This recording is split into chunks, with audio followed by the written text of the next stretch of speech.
By now we all know the whip is the most pathetic class of weapons in the game. There are only several kinds, and at best they are severely underwhelming. Weak damage, no poise breaking, and you can't even repost with these things. But here we are, I suppose.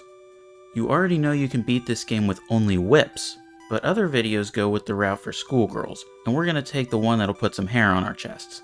Thank you to Orion for this idea for this video, as we take on the challenge of beating Dark Souls with only the Fire Whip.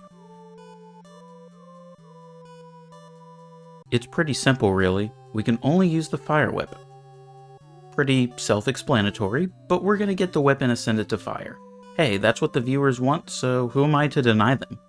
We start out with a top-heavy thief named Bergor, as that's what chat wanted, and okay, like, really quick shameless plug, but if you want to see me do challenges live, you can find the live streams on this channel usually every Monday, Wednesday, and Thursday.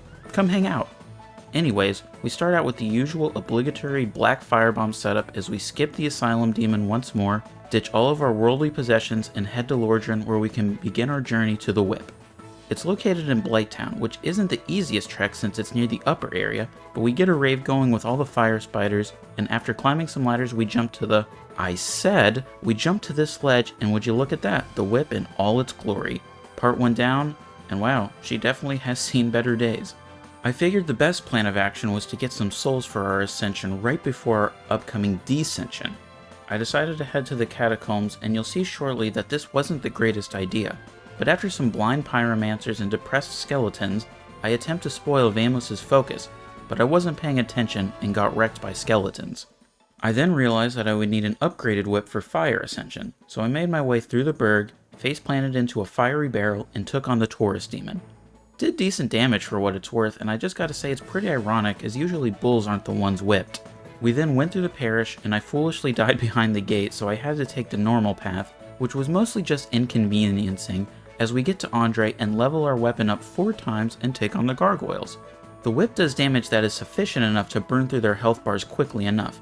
I mean, yeah, I get hit a few times, and with the low vitality, it's not great, but they did a synchronized routine for the stream, so I can't fault them for showmanship as we take them down and ring the first bell. So the next sequence of events was kind of mind-boggling looking back. I wanted to get some extra souls, so I got into Sins early for some good stuff, and then I upgraded the whip to +5. Which means we can go back to the catacombs, and after messing up a jump, we finally get to Vamos, and yeah, I guess I just forgot that he doesn't sell green titanite, so all of that was pretty much for nothing. Cool. So we then get back into Sins, and if you're wondering why I have so many souls on me, well, it's simple really. Push-ups, sit-ups, and plenty of juice. We purchase all the titanite we need and head back into the catacombs, and without any further hiccups, we can finally begin the run proper with our fire whip. But don't worry, we'll get some upgrades later. And I'm down here already, so why not take on Pinwheel in the meantime, and get a good idea of our damage, and... yeah, it's not the greatest, but after a rocky start we stay patient and take out the clones, and then the man-woman-child itself, and receive the mask of the... father. That's neat, I guess. Next, we make our way to Blighttown for the second time so that we can take on Quelaag. Now she has an immense amount of fire resistance. Actually, she's immune, and as you can imagine, we do next to nothing. So yeah, this is going to be a long and drawn out battle. Unfortunately, during my first battle, I messed up and died after spending several minutes on the fight, which is brutal, but I knew I needed something to really get us over the hump. So I get the juice back and proceeded to level up the most important stat, resistance, to max. I'm sure this will be helpful for a boss that doesn't do any major resistance relevant things? Yeah, didn't know where I was going with this, as we take her down after 10 minutes, so clearly the resistance was the deciding factor here. Now we can ring the second bell, and while we're here, we take on Ceaseless, and while he may have the resistances to fire, he doesn't have any to gravity, so we teach him a lesson on that. Afterwards, I figured it'd be a good idea to head down past this lava area and pick up the large flame ember, so we can upgrade our whip. Spoiler alert, this never came into play, but I thought I'd mention it anyways. So our next step was to grab some more bone-hurtin' juice, so I made my way out of the swamp, and I said on stream that I wanted Lautrec to kill the maiden, but I can't remember why, so that's cool. And I wanted to get into the depths, but I failed miserably, and yeah, we're back here. So that's a pleasant realization. However, we could get what we needed right here. Thank you to chat patron Kern for the following info. I decided to get the suck from an egg boy and got infected, and apparently Einji will actually give you a pyromancy flame if you do this. I knew he expanded his inventory, but I didn't know we could get a flame from him, so thank you Kern for saving me some time here. I then lightly upgraded the pyromancy flame so that we could get Quaylana to spawn in the swamp. And hey, would you look at that, she is also selling a fire whip. I'm sure you see where this is going, I suppose, as we fully upgrade our flame, and I think we have what we need to take on the rest of the game. So after finally getting back to Firelink Shrine, I wanted to mention that I did free Logan earlier because I wanted the Bellowing Dragon Crest ring to pair with the fire whip. And this was idiotic, as he's not the one that sells it, Griggs is, but we'll address that later. We enter Sens and use the shortcut to get to our next boss, the Iron Golem. Also, I have no idea when I did this, but I have the red Tearstone ring for even more damage. Figured I'd bring this up now, I guess. So now we have the power of a fully upgraded flame and 50% extra damage from the ring. I'm just gonna let this one play out so you can get an idea of how tough this challenge is. Alright. Let's go ahead and, yeah, let's get started.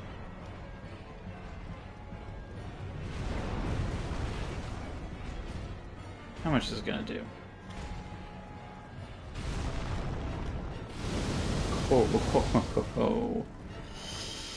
Oh yeah, that'll be just good enough. Oh my goodness, they can even double tap. Yeah, he managed to stay alive a bit longer than I would have liked, but it wasn't too bad, just a bit tedious at points during the fight. Oh, lovely. Anorlando at last. Not gonna lie, the fashion is pretty damn good, and having an offhand whip with my main whip looks nice. And while we're here, we may as well take on Bert and Ernie. So all jokes aside, I wouldn't say this fight was easy or hard, at least on paper, but I was making it more difficult for myself than was necessary. I was dead set on trying to use the red Tearstone strats, but as you can imagine, their ability to quickly close a distance makes this difficult. It also doesn't help that both Ornstein and Smo dodge the attack. Like seriously, he can dodge it? This fight went on for several attempts, which marked the end of the first stream. The start of the second stream, and I figured I would just fight them normally this time, and as you can see, our damage isn't the greatest, but it's manageable as Ornstein jumps right back into the line of fire after dodging out of the way. What an idiot. Now that Smo is on his own, it's the usual dodge the shoveling attack, and we ran out of Fire Whip during this phase, so we had to rely on Fire Whip instead. With them out of the way, we make Guinevere and introduce her to the whip. Very kinky. After that BDSM session, we go back to Firelink and place the Lord Vessel. I wanted to do the Duke's Archives next, and another mistake was made by myself, but we'll get to that later. I wanted to show off to stream and do the prison skip, and got immediately owned for being cocky, so I do it again and make my way to the bonfire.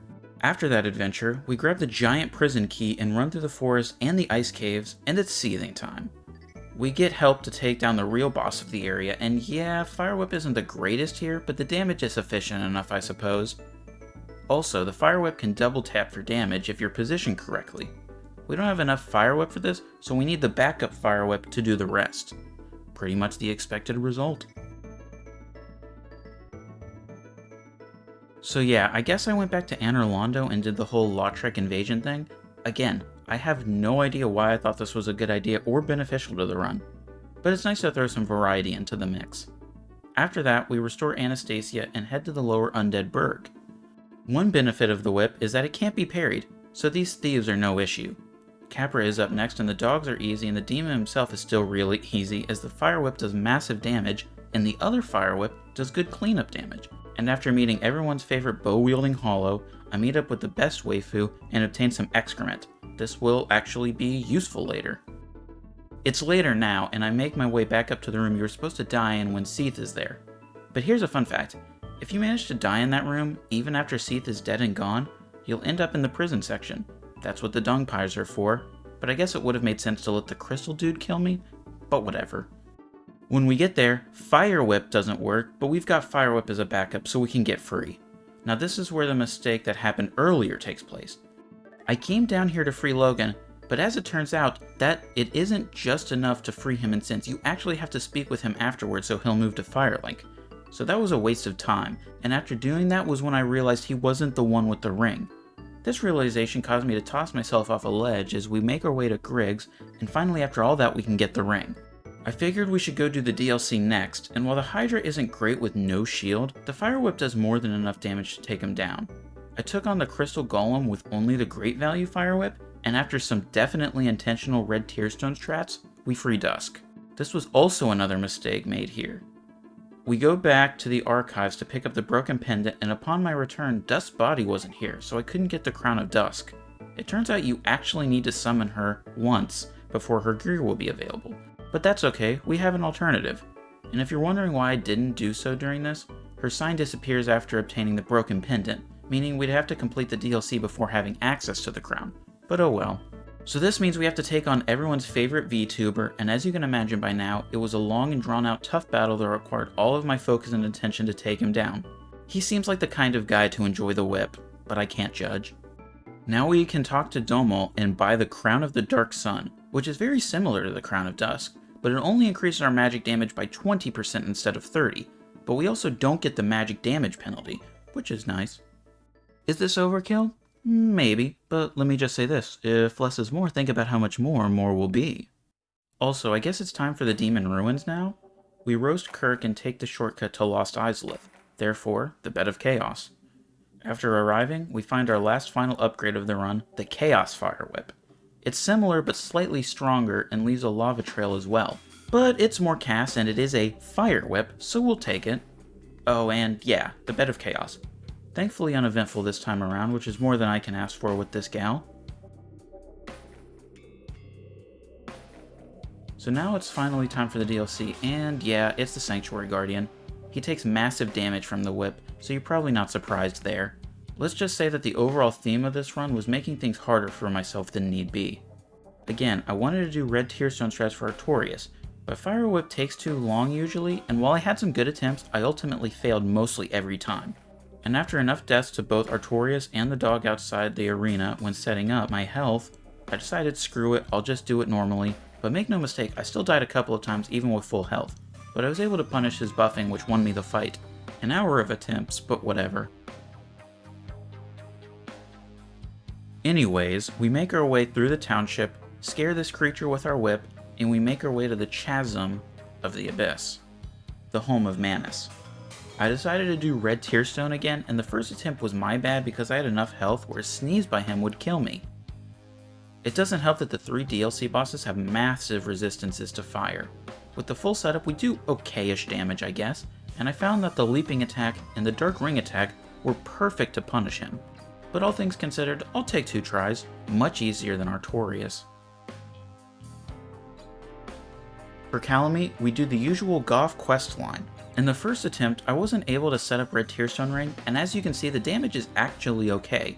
But that attempt ended when my controller died, but I hadn't made too much progress so I wasn't upset. Second attempt and you can see the upgraded damage, but this attempt ended because of the lingering hitbox of the head swipe attack. Third attempt and we get the moves we need to punish him properly, and it doesn't take too long. DLC done, time for some cleanup. First up, Moonlight Butterfly. No red Tearstone ring at first, but we managed to accidentally get into that range. Definitely a hard fight as we're able to get a 1 cycle just barely to end the fight before I died. Yeah, okay, well I guess it's time for Sif. But first we grab the stone armor and get dunked on by this bandit. I mean at this point, you realize that the Fire Whip just isn't keeping up with the health bar of these bosses, and we get the final hit before we get annihilated. Okay, so next up, the Asylum. I was trying to take on the basic one first, but fell accidentally, so we put in a precarious position with this already difficult boss. We take the doll in a weird sequence of events, and then we channel our inner Torch Hollow and cook the first boss with our in-game gear. That's what I would have said had I not wanted to see if he could fall down the hole, and following him down once he did. I was pissed, so I decided to spare him since he introduced me to the worst boss in this game, Gravity. Alright, it's new Wando time, so let's upgrade the bonfire, run through, get to Ingward, open the new Wando water park, and take the plunge. My strategy was to tank the hits and spam the whip, so pretty much like any other 4 Kings fight. I found that if I positioned myself correctly, I could get a double tap with the whip which increased my positioning in the DPS race. We ran out of main fire whip, so we had to rely on the other whip, and while the damage at this point was bad, I was able to tank enough to get the damage needed to end the fight before the 5th, 6th, and 7th king showed up. 3rd Lord Soul acquired. Alright, so last cleanup of the run, and we're in the Painted World. After opening this shortcut, I join the second raid of the run, and we make it to Priscilla. I'll just let this one play out as well. Priscilla? Oh, wow, that did a ton of damage already. Alright, where are you at?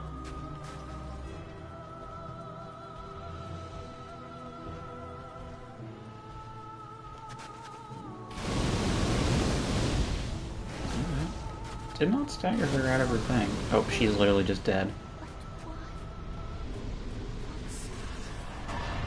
Feet, oh yeah. Good thing I'm a kind and peaceful inhabitant. Finally, we head for our last Lord Soul as we make our way back through the catacombs for a final time, and in the Tomb of the Giants, we take this plunge and yeah, we just tank everything and Nito goes down in a hurry. Everything is done, let's finish things up. Before that though, my chat wanted to see the skull shuffle. All you need to do is equip 2 bows like this and spam the trigger buttons and you get this goofy looking run. Anyone else remember this video? Okay, after getting sidetracked there, we get to Gwen. I made this harder for myself with bad parries, but I was able to get back on track, and as you can imagine, our whip doesn't do the best damage here, but we get some good counter damage, so that's nice. I figured it would be only fitting to finish up with the true whip, and there you go. Whips down, challenge complete, April Fools.